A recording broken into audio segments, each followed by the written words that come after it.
मैं अभी police station के बाहर खड़ी हूँ और आज जो मेरे साथ हुआ है उसके बाद शायद आप भी किसी भी बैंक के कॉल पर आसानी से ट्रस्ट नहीं करेंगे, क्योंकि आज मैंने एफआईआर यहाँ पे जो रजिस्टर करने आई हूँ, मुझे आज आईडीएफसी बैंक से क्रेडिट कार्ड कलेक्शन डिपार्टमेंट से कॉल आया और मेरे कार्ड का थोड़ा सा पेमेंट पेंडिंग था, तो मैंने सोचा चलो आज पेमेंट क्लियर कर देती हूँ। लेकिन उसके बाद जो हुआ, कॉल पर मौजूद एग्जीक्यूटिव मुझे गाइड करने लगे कि एक वेबसाइट पर जाओ और वहाँ पेमेंट करो। ध्यान देने वाली बात ये थी कि उन्होंने कोई भी ऑफिशियल पेमेंट लिंक, एसएमएस या ईमेल नहीं भेजा। सिर्फ फोन पर बोल रहे थे कि एड्रेस टाइप करो और वेबसाइट खोलो। जैसे ही मैंने वेबसाइट ओपन की, मुझे पहले ही डाउट हो गया कि वेबसाइट बिल्कुल ऑफिशियल नहीं लग रही थी और पेमेंट पेज पर पहुंचते ही 50,000 का पेमेंट प्रोसेस होने लगा।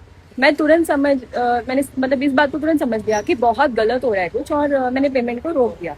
उसके बाद मेरे हस्बैंड ने उनसे बात की और सवाल पूछना शुरू किया, लेकिन जवाब देने के बजाय उनका बिहेवियर कम्प्लीटली मतलब बदल गया।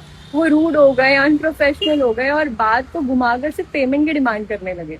मेरे हस्बैंड ने कहा कि अपने मैनेजर से बात कराओ, तो एटीट्यूड से बात करने लगे कि मैं ही मैनेजर हूँ। पहली बात तो ये कोई रैंडम स्कैम कॉल नहीं था, इनके पास मेरे क्रेडिट कार्ड और अकाउंट्स की डिटेल थी। ये डिटेल से बैंक के ऑथराइज कलेक्शन सिस्टम के पास होती है, तो इसी वजह से ये कोई भी कस्टमर नेचुरली उन पर ट्रस्ट करेगा। और जब उनकी बात एक्सपोज होने लगी, तभी मेरे फोन पर अलग अलग कंपनीज के नाम से ओटीपीज की बारिश शुरू हो गई। मतलब सिर्फ मेरे नंबर पर नहीं, मेरे हस्बैंड के नंबर पर भी कंटिन्यूसली ओटीपीज आने लगे, और ये आईडीएफसी डिपार्टमेंट के लोग ही कर रहे हैं। इसीलिए मैं पुलिस स्टेशन आई हूँ और मैंने ऑफिशियली कंप्लेंट रजिस्टर करने का डिसीजन लिया है। मैं चाहती हूँ कि इस पूरे मैटर की प्रॉपर इन्वेस्टिगेशन हो।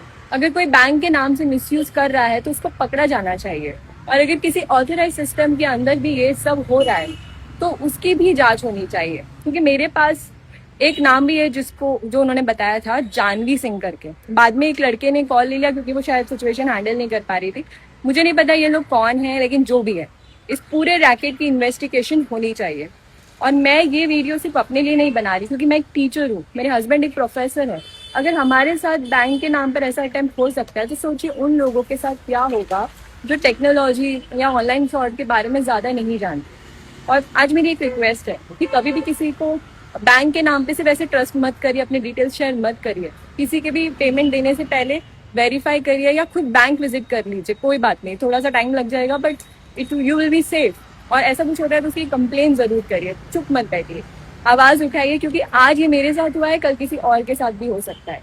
तो देखते हैं, अभी मैं पुलिस स्टेशन के अंदर जा रही हूँ, देखते हैं क्या पुलिस इनको फिजिकली पकड़ सकती है या नहीं। तो लेट्स सी कि क्या एक्शंस इनके ऊपर लिए जा सकते हैं। And thank you so much. और आप लोग भी प्लीज अगर हो सके तो ढूंढिएगा कि ये लोग कौन है।